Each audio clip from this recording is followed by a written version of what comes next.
Hello everyone, my name is Paxton, and welcome to my channel, Crescent Magic the Gathering. Today I want to have a chat about Modern and this super sweet deck, which is my own brew, my baby. It's Mono Black Obliterator. Yes, it has Phyrexian Obliterator in it, and I did pilot this deck to a top 8 finish at a local RCQ, which is the Regional Championship Qualifier. Um, I did not obviously win. That would have been super epic. Only the top two out of the cut to the top 8 got an actual invitation, but I did make the cut to the top 8 um, and caused a little bit of a stir because there's so much spice going on in this deck. Like, we have a copy of the rack in here, and yeah, I'm just gonna try and keep this short and sweet, and we're gonna have a little chat about modern and do some abstract theory to kind of help people out with uh, like the reasons why you can be successful with all of this nonsense that you see in this deck list in front of you. With people look at the metagame like, oh, there's this new Modern Horizons 2 cards and all these new decks. They seem like so unstoppable. How do you get past Ragavan? How do you get past Solitude and Fury? Oh my gosh. Uwu cries in the chat. But no, you can totally, man, I 2-0'd a Murktide deck that was in round 3, and that Murktide deck was 3-0 at that time. So anyways, let's jump into the abstract uh, real quick. So starting with the title of the deck, which is Obliterator. We are a mono black Obliterator deck, so we have the Urborgs, we have 7 Swamps, but we also have a lot of colorless mana sources, like Ifnir Deadlands, and we'll get back to the kind of colorless side of this deck. But for now, you should know that we are able to cast a 4 mana spell on turn 3 that has 4 black mana symbols in it, and the way that we can get away with that is talismans. Talismans really help propel this deck forward. We have so many 4 mana spells in the deck that we are going to try and use a little bit of acceleration and a whole lot of like onboard in hand control to slow down the game and make sure that we can resolve as many of our awesome mid-range threats. So it kind of looks a little bit like a Jund deck in that we have some Urza Sagas sitting around here, even though we're just a mid-range deck. Um, we do have a couple Urza Sagas just hanging out in our land base, but they are super, super amazing in this deck. They form a bridge between having lots of artifacts, being able to tutor for um, artifacts like, for example, the rack, and um, uh, taking advantage of lots of mono black spells, specifically the rack into Urza Saga, or I should say Urza Saga into the rack, with support from lots of discard effects, makes this deck really, really shine. Especially since I think it's just so unexpected. Like, why would you do that? I sort of kind of came up with the idea on a whim. I was in a rush to get to the local game store, and I had been trying to use mono black coffers. Well, I wasn't actually playing with it, I was just goldfishing it so much, and I just didn't like how it was. Ah. Sometimes it felt super amazing, sometimes not so good. But um, I really wanted to just kind of meme and jam Phyrexian Obliterator, and I just tried to optimize from there. That's like how we got this deck list. And it also gives us really cool opportunities to hard counter what's going on in the metagame. And it also gives us a lot of really amazing opportunities to abuse some of the most powerful new cards in the format, like Grief. So we have the 4 Griefs, which we can cast on turn 3 with Talisman. Naturally, we can just do that. But we can also um, pitch spells to our grief, evoke it, and then use the spell Feign Death, which says until end of turn, this creature gains. When it dies, return it to the battlefield tapped. Under its owner's control with a +1/+1 counter on it, which is amazing. It's even better than Ephemerate in a way, because the grief will return with a +1/+1 counter, making it a 4/3 creature with menace. And one of the ways this deck is similar to an elementals deck in that it has such a high curve, and you can just like continue to drop bomb after bomb after bomb. And we're also abusing explosive combos, like use like an ephemerate style effect on an elemental and gain a huge amount of card advantage. But also in this case, like, that puts the opponent on the clock. Like, all of a sudden, like, turn 1, a 4/3 with menace. Oh no. Like, that's pretty tough. So, I guess let's go into, like, some of the nuts and bolts really quick. Nuts and bolts. Inquisition of Kozilek, we have 3 of those, and 2 Thoughtseizes. That's a really nice split. There's still plenty of relevant spells in the format that cost less than 4 CMC, so we're looking at Inquisition for like a free Thoughtseize instead of paying the 2 life. But for everything else, we have Thoughtseize. We're going to pay 2 life to get rid of Solitude and whatever we don't like. Let's see, we have plenty of really amazing removal. So 3 Fatal Push is definitely like your base boards of removal. It's, again, just targeting things that cost less than 2, but there's plenty of that. It comes out early. Ragavan, obviously. Goblin Guide. Things that you really want to kill just right away.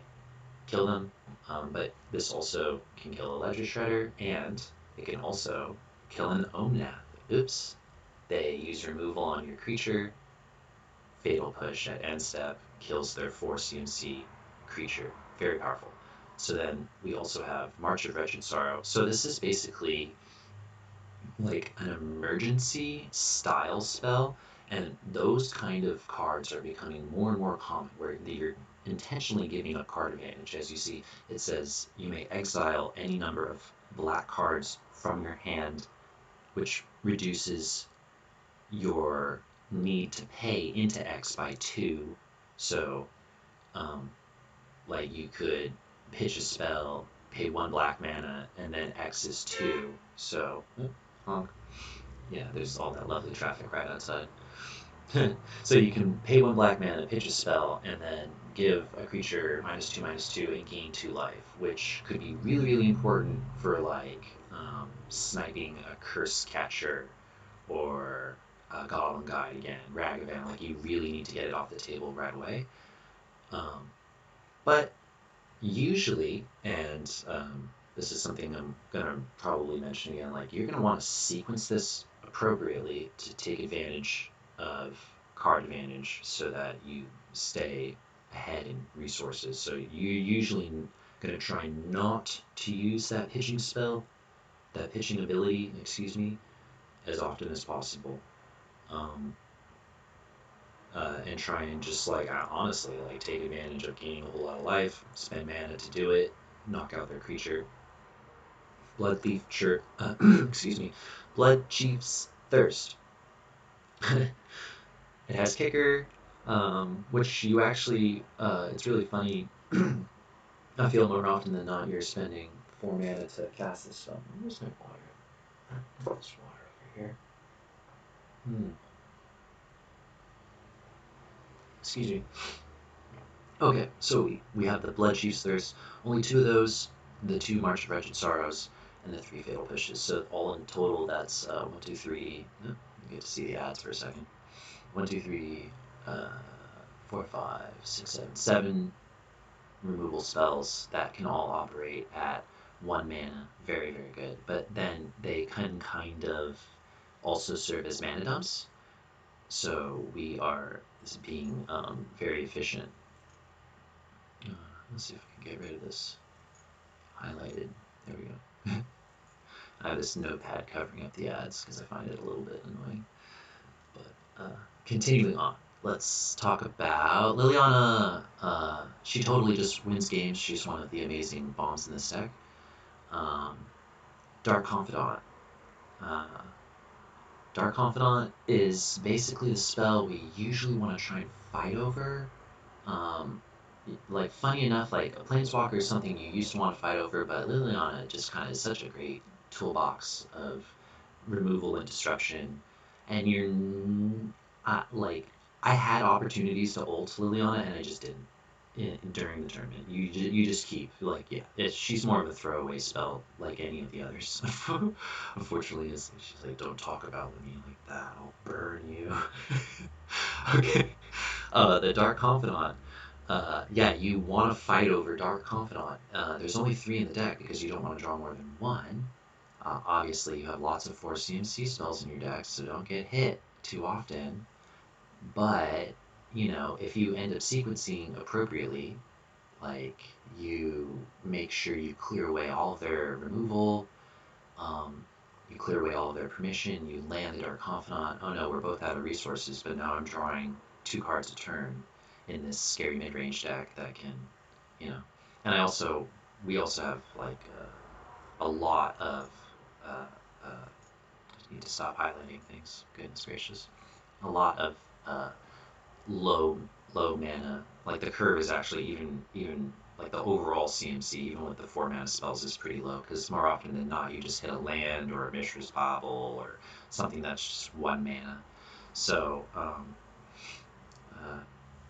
okay, more nuts and bolts. Dark Confidant draws lots of cards. We have an X1 Dothy Voidwalker. I guess we can start talking about the spice. Let's start talking about the spice. It's good. Dothy Voidwalker. Save the best for last. Okay. So there's only 1 of these in the deck. I was running versions with 3.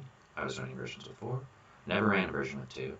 1 is the best because it's like the 4th Dark Confidant that does completely different stuff. It helps you. It's another creature that you want to fight over, especially like I usually find it's extremely useful in a longer game, getting it back from the graveyard and just like right away getting back to putting pressure on the opponent because of Shadow. Shadow is just so good, and just being able to like bolt your opponent every turn um, in a long game if they have to deal with that, you know. uh,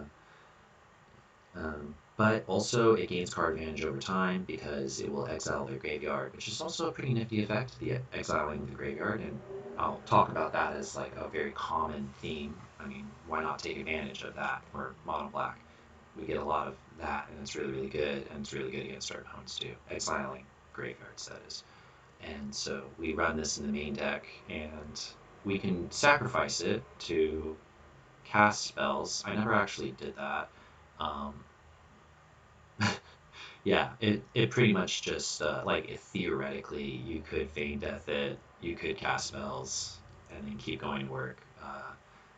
That is a corner case. That's probably 1 in 100 games or something like that. I don't know. Most of the time, it exiles their graveyard and it bolts them every turn, which is horrible for them. So Phyrexian Obliterator, we have 2 of them in the deck. Obviously, Grief is just a stronger creature.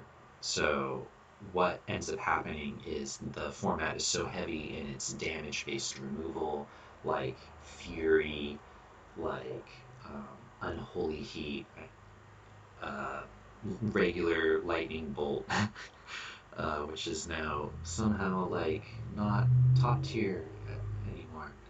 We have Unholy Heat. Why?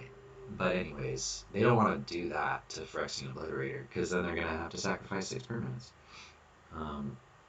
Yeah, it's horrible. So you can again sequence appropriately, use your targeted removal to take out the path to exile effects, to take out the Swords to Plowshare effects, take out the terminates, and leave them with nothing but Unholy Heats and Kolaghan's commands and things like this, and then drop a Phyrexian Obliterator, and it's like, even if you have no cards in hand and they still have like 3 cards in hand, you can still snatch away games because like they won't be able to do anything about this until they draw something that can deal with it, you know. And you're a discard deck, so ooh on that. To complement the Phyrexian Obliterator, we have 2 Thought Seers, which we can cast quickly using Talisman of Dominance.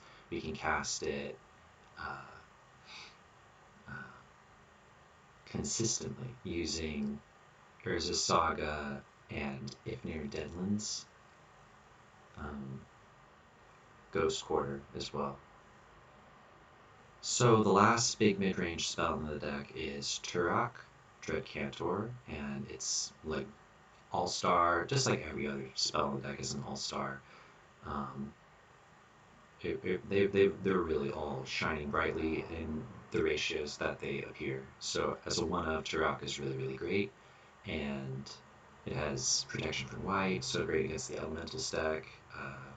You can just cast it early and then try and take advantage of discard throughout a long game, and this thing will grow and grow. More often than not, you just save it up, cast it for 4 mana, and make them discard, which is brutal. It turns into a 4/3 with protection from white. And again, you try and sequence this one so that you've gotten rid of their damage-based removal. That way, they're left with nothing but Swords to Plowshares, Solitude, and Path to Exile, ... They won't be able to remove Turok. Okay. Sequencing, extremely important, and how you decide to fight over spells so that you end up with something on the battlefield that they can't deal with.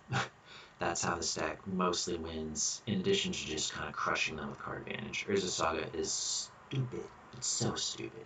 You always try and make the tokens as soon as possible, because they are more often than not 3/3s or 4/4s. There's a lot of artifacts in this deck.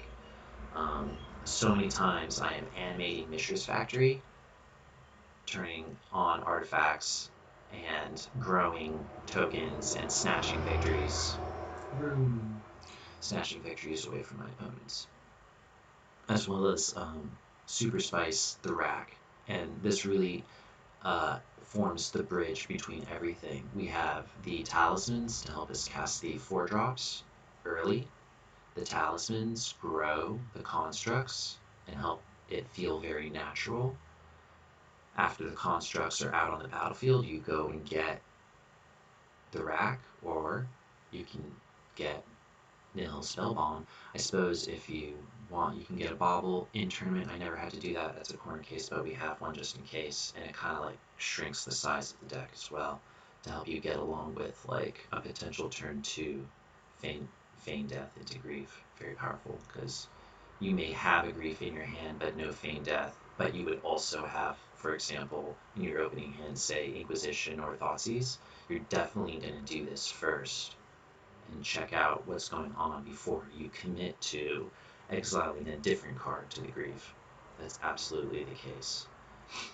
Okay, are we almost done with this deck tech here? I guess we talk about the Nihil Spellbombs, so we get to tutor for them all the time. So it's almost like there's a full 4-of playset in the deck.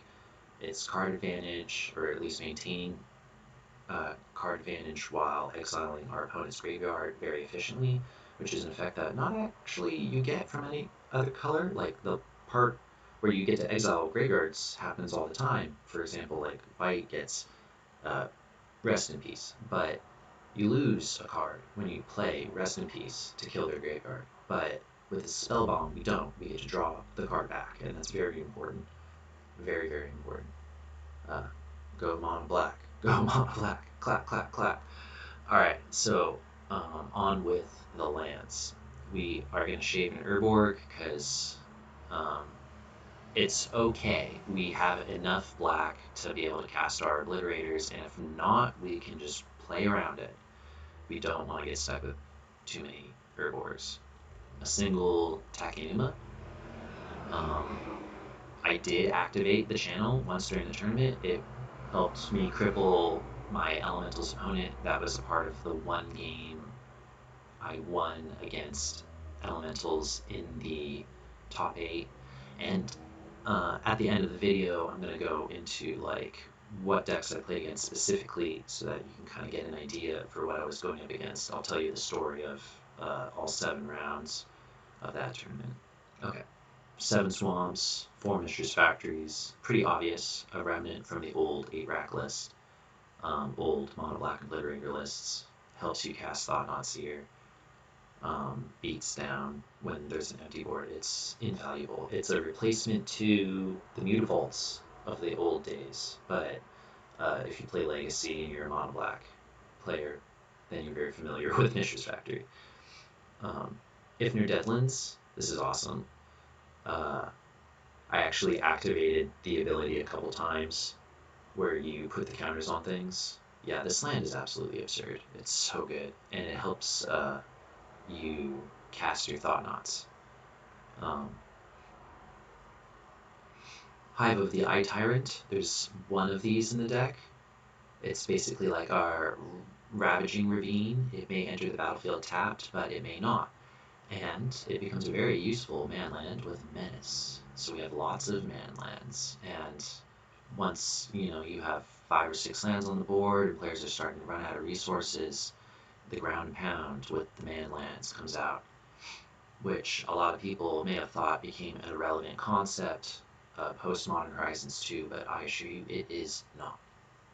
Okay, we got a Ghost Quarter. I am deathly afraid of 4-color decks and mostly lose to them, so we have Ghost Quarter. That's all I gotta be able to say about that. I can't think of many other lands. Although, I mean, Ghost Quarter is extremely powerful, basically, in any game that you play it. Never underestimate this card. It can even destroy basics. Castle Lothwain.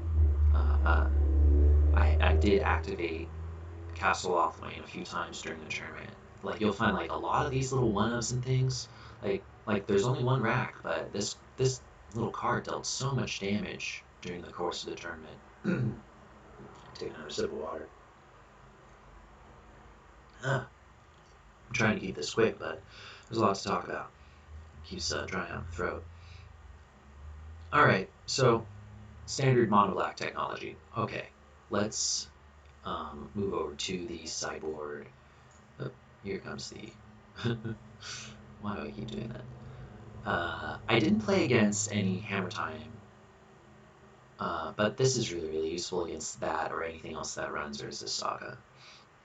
Okay, so I did get very paranoid about abusive decks during the tournament, so I swapped out a Pithing Needle, like basically the morning of, and I was so worried when I was going to be at the tournament that, because I was referencing this same website, but the list at the time said Pithing Needle, and I was so worried I was going to write down my deck list wrong, because you have to turn in a written deck list, and I actually got deck checked in round 4, and I was sweating bullets, like, oh dear God, did I forget to write down Chalice of the Void? Are they going to give me a game loss? Oh my God. But they didn't give me a game loss. Oh my goodness. But actually, Chalice of the Void, I'm so glad I put in the deck. It was so clutch in so many matches, and it's just very powerful. Yeah, don't worry about it getting your own 1-mana spells. Trust me, if you play it at the right time. Unfortunately, never got to abuse Flaying Tendrils.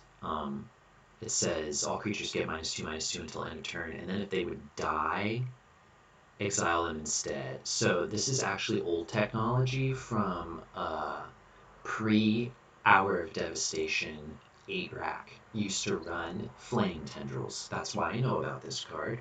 And the important part about it is that it exiles the creatures instead of them going to the graveyard, which can be very important in certain matchups. And also, like, yeah, -2/-2 is just a good number right now. Engineered Explosives is a card that you use to wipe out tokens and 1-drops, I guess. Gemstone Caverns is extremely flashy and very cool. You almost always sideboard it in when you are on the draw. Like you, unlike traditional smallpox 8-rack, we have no smallpox in this deck, so we don't take the draw. However much criticism I got in the game hall for that, after seeing the rack, then they're like, oh, if you're not taking the draw, blah, blah, blah, blah. It's like, no, I know what I'm doing, okay?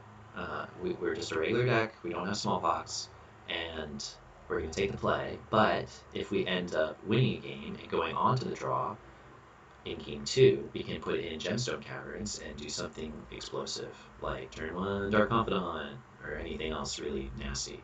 It's actually one of the best options for this kind of deck right now. I will say I tried to use this. I was on the draw game 3 against Elementals. It did not work out, and I'll tell you what happened maybe.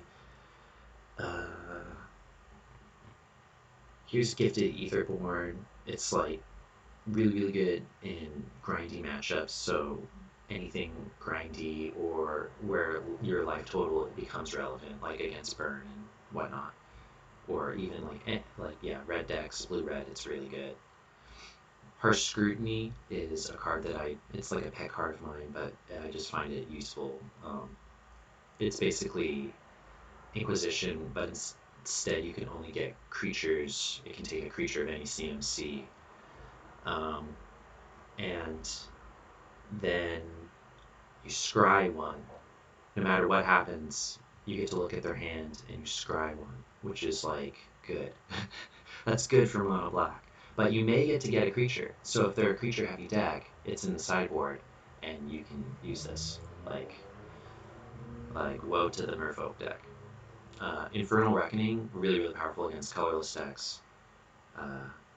Moving on. Leyline of the Void, really powerful against decks that use their graveyard. I only have 2, 4 is way too many. Okay, you get Leyline flooded, it's not worth it. Just remove that from being a possibility, shave the number of Leylines you run, continue to play normal Magic. Noxious Grasp. It's really good against the decks that run Teferi, for example. It's a white planeswalker, so it destroys any creature or planeswalker that's green or white. You gain 1 life. This is technology from beginnings of Pioneer, and I like it. I think it's good enough for Modern as a sideboard card. Victim of Night. This is a card that my friends think is a meme of mine. I think it is a meme of mine. I don't know why I run this instead of just like go for the throat or something like that. But yeah, as far as sideboard, mono black sideboard removal goes, this is it's always worked. So I've always cast it in games where I drew it, and it's been amazing. So there it is. Victim of Night destroys target non-vampire, non-werewolf, non-zombie creature. So it destroys Murktide region. That's really nice, because that thing is expensive. Okay, so I guess that's the entire deck tech. You may notice I have a lot of 1-ofs and 2-ofs. That's something you should try and do in your own sideboards. Don't commit too much to transformative plans. I don't think that's wise. To try and like hard counter your opponent. Just have like a good plan of your own and slightly adjust things. Although I will say, a lot of these become relevant as far as sideboarding. Like sometimes you'll like, oh, I'm gonna bring in like 8 cards, and that's fine. Like your deck is still really good because these are all really good cards. Okay. So what happened during the actual tournament? I had a weird mentality. I didn't want to go. I wanted to stay home and play computer games the whole day. I didn't want to go. I was feeling really down about it. I'm 33. I work a night shift 5 days a week, and I'm grumpy. Okay. But I had this brew. I knew it was good, and I decided to go. And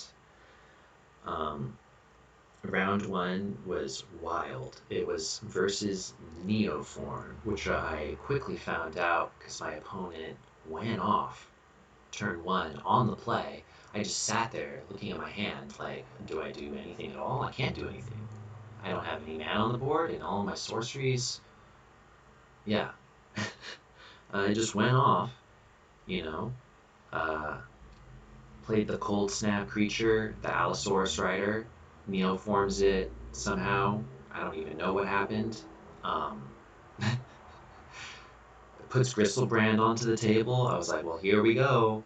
He draws like a whole bunch of cards and then scoops. I was like, okay, that's an interesting game one. Uh, Go me. Yeah. So, game two, it was basically game two. I actually got Chalice onto the board, but he was able to combo through it, and I thought that was surprising. Um, or maybe I had Chalice in my hand. I don't remember exactly. But game three, I had two Griefs and a Chalice of the Void, and that was pretty much that. I was able to look at his hand, take away all of the critical combo pieces, and then Chalice on 0 to stop the Summoner's Packs, which he couldn't have paid for if he tried to use them then. And that was that. Chalice on 0 plus Grief, turn one on the play. Just shut that deck down. Very amazing. Okay, round two versus Death Shadow. Very scary opponent. Had sort of a talky playstyle. I made a major blunder where I accidentally took the wrong removal and then actually played my Phyrexian Obliterator, knowing they had the Terminate in hand. Oh god, that was horrible. But I still cleared up that match 2-1. I think my opponent made an even more major blunder when they attacked. I had 3 cards in hand, they had no cards in hand, they attacked with a 7/7 Death Shadow into my Phyrexian Obliterator. I said, I'm gonna block, and then they sacrificed 7 lands, leaving nothing but their Death Shadow on the board. Good strategy? I don't know. I guess my Obliterator's in the graveyard. I untapped, played Liliana, Edict the Shadow. Mistakes were made. Round 3 versus Murktide. That was a tidy 2-0. Urza Saga is broken. I made tokens. I beat him down real fast while clearing out his graveyard and shutting down all of his threats, so he could never cast his Murktide, and too much discard to stop him from generating his like Wheel of Advantage. No Ragavans getting anywhere near me.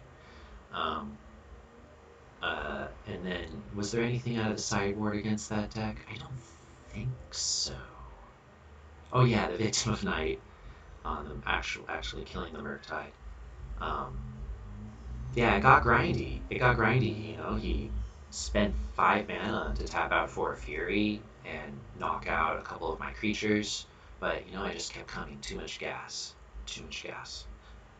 Round 4 against Merfolk was extremely difficult. My opponent was smart. He just overwhelmed me. I'm not sure if I was sequencing correctly or if I was nervous at that point, but I won the second game, and in the third game, he got really smart about getting a hold of 2 Ether Vials and kind of slow rolling really hard, and then waiting for me to do anything before flashing in his creatures, making it impossible for me to sequence correctly, and then just overwhelming me with superior, more efficient cards that just work together better than mine do. So I went down 3-1. Round 5 against Burn was a very technical, like kind of a fadey win. You know, just kind of the only way to play it when you're on discard. You know, you have Thoughtseizes in your main deck and Dark Confidants. It's very fadey, very technical. You have to get rid of that stuff as soon as possible for games 2 and 3. Your only chance is you have to like rely on some abstract concepts. So here we go. You want to obliterate all of the on-hand resources, the let's call them birds in the bush. Uh, Obliterate those. Don't even let them become, or is it birds in hand or is it birds in the bush? Economics, not my forte. Anyways, just make them discard everything as fast as possible and destroy everything on the field as fast as possible, which means that you're making plays like actually pitching cards for X to the March of Vicious Sorrow. You're actually um, pitching cards to Grief even when you don't have Feign Death backup, and you're just trying to like wipe out all the resources so that you can be top decking.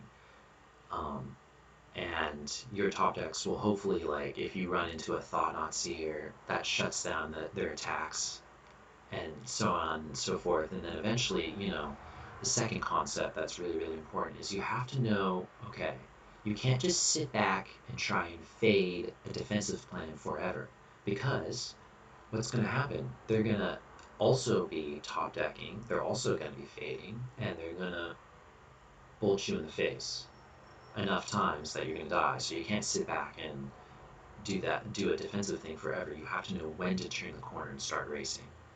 And this kind of stuff can be very difficult. Like, sometimes you actually have to take hits from the creatures, and it can be very difficult. But I was able to squeeze it in, and you know, mono black, I generally find it actually usually does. Well, especially when you have things like Gifted Aetherborn in your sideboard and March of Wretched Sorrow in your main. If you're prepared, you can actually get those wins for sure. It's actually I think you're favored against Burn, heavily favored against Murktide. They basically don't stand a chance. I wanted to smash those silly Ragavan players, but somewhat favored against Burn. Okay, so at that point I'm up 4-1. My round 6 opponent and I decided to draw. We were the 5th and 6th seat, I do believe, and there was a battle over the 8th seat, but there was no contention over the 7th seat. So that's important to note because, yeah, there was a seat below me before like any struggle was happening to even make the cut to the top 8. So me and my opponent decided to just take a rest, go get some something to eat or whatever. We took the draw. I found out later on they were playing elementals, which is scary. I wouldn't have wanted to play against that. Okay, so first round of the top 8, I got knocked out by elementals. It was unfortunate.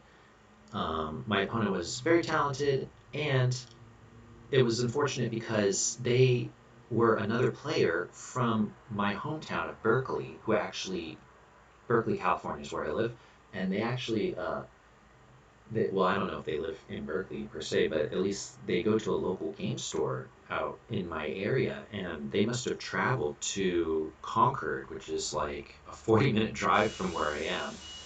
Hello, Mr. Bus.